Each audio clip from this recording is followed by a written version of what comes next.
ter consciência e votar bem, meu dever e seu também, vote Denis 15-100.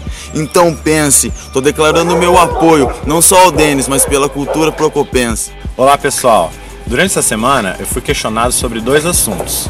Primeiro sobre a reportagem que saiu sobre o Pokémon GO na Folha de Londrina e depois sobre a minha opção pelo PMDB.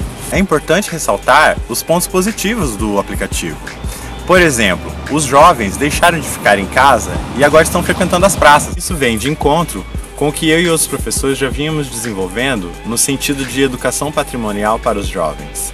Os jovens estão frequentando as praças e essas praças precisam ter uma atenção especial da administração. O administrador público precisa ter a sensibilidade para perceber as mudanças no comportamento social e garantir a segurança e a manutenção desses espaços que antes não eram usados e agora está cheio de jovens. Com relação à minha opção pelo PMDB, eu fiz uma análise da conjuntura política municipal e eu pude perceber que os partidos da esquerda não são organizados e não são unidos, não dialogam entre si.